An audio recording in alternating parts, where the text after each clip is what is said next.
carrying right now, I want to show to everybody. And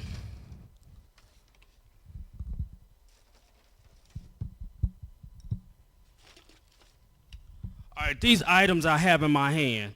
Can anybody tell me, besides my wife, can anybody tell me what do these items have in common? Thank you. That was my answer. Elder Boyd said it. That's the answer. They all are recyclable. And so my point is, what I'm trying to get to in this message is that all these things are items that actually came from the ground. And one thing about it, we all have came from the ground. If y'all don't know, somebody say, help me out, Minister Valin. All right. Basically, Adam was the first man that was here on this earth. He came from the ground, came from dirt, and God blew air in him, and he created human. Which when he blew air in him, the word humus is a Greek word, means spirit in a dirt body. So y'all don't know, y'all got a recycle logo on you yourself. So everybody point to yourself and say, Lord, recycle me. That's the topic of my message, and this came to my mind like a couple of months ago, and I talked to my wife about it because she can let you know I'm a nerd at home when it comes down to anything with a recycle logo on it, because right now they trying to clean up the environment and anything that you can't take to the plant that it can be, they find a way to reuse it, because all these things has a dream, just like some of these aluminum that you can the aluminum cans, they could be put on buildings once they recycle and take them over to like another country. They reproduce these things, and one thing about it, that God want to reproduce every one of you as well.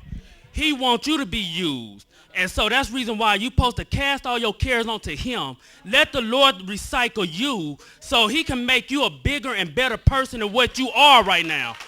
And so there was a research we had to do in one of my reading classes, which was we had to go on this website called 350.org. And when we went on that website, there's an organization that came up because the CO2 atmosphere is at 400 parts per meter, and they trying to get it down to 350 parts per meter. And they said the main thing is trying to do that is to try to keep people to start recycling more.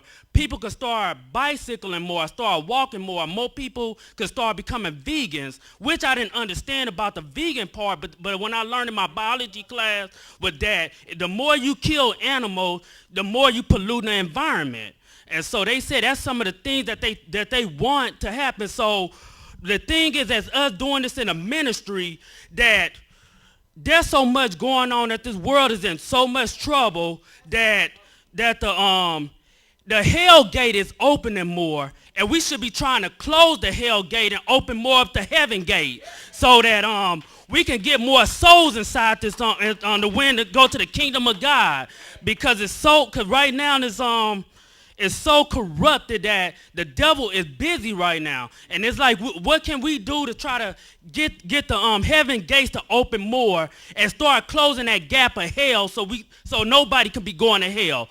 And one thing I could say about one of these recycle bags, because they want us to start like using reusable bags, that it say to recycle, and that's one thing. Once you take your recycles to the recycling plant, it means you're gonna get money and everything once you be able to do it, but you also helping the environment. So once you recycle yourself, Jesus is the recycling plant. His arms are open, saying, "Come to me. Whatever you need cleaned up, come to me." The Lord want to clean you up and reuse you. And this is another thing to say. Reuse. He wants to reuse you in spite of what the situation you've been through, all the hurt and pain that you've been through. The Lord wants to reuse you. He's saying he can clean you up. He can make you better. And also, there's another word right here where it say reduce. That means we can reduce a lot of the issues that's going on in this environment. But while we're walking on this earth, we ain't going to be completely sin-free, because we living on this earth, because we living on the earth where the devil is busy and he's in charge of the physical world, but not the spiritual world. So we ain't gonna be 100% perfect, but once you come to the Lord and recycle your spirit to him, he gonna reduce them sins in your life. And this what happens, that once you come around, growing up around some of these seasoned preachers, see, Evangelist Robinson had rubbed this off on me, because there's some things I could say is that I see the Lord turning homosexual to heterosexual. And so the new LGBTQ is now standing for living godly, because that's quality. And so I see racism turning into loveism. Instead of judging and hating, they're loving and comforting. I see the Lord can change a drug dealer into a pharmacy technician. Instead of them selling drugs to hurt people, they can make drugs to heal people. And I can see the Lord turning a child molester into a child therapist. And I can see the Lord turning a spousal abuser into a physical therapist. Instead of hurting their spouse, they help healing their spouse. I see the Lord can turn a professional gambler into a professional investor. Instead of them losing their money, they can be gaining more money by investing it. I see the Lord turning the envy and jealousy into a support team. Instead of them being jealous, they can be the supporter of whatever they see somebody doing, instead of hating on them. And I can see the Lord turning a prostitute into a realtor and a stockbroker. Instead of them selling their bodies, they could be selling stock, houses, property, and land. Because one thing about it, your body is a temple of God. You cannot put a price on your body. They selling their body for little or nothing, but their body is worth more. And I can see adulterers turning into a marriage counselor. Instead of hurting their marriages, they fixing their marriages. And so, again, tell the Lord to recycle you. The Lord can fix any problem, any situation. Even though the situation might be hard, but the Lord can fix you. So that's my time. Thank you for your time, everybody.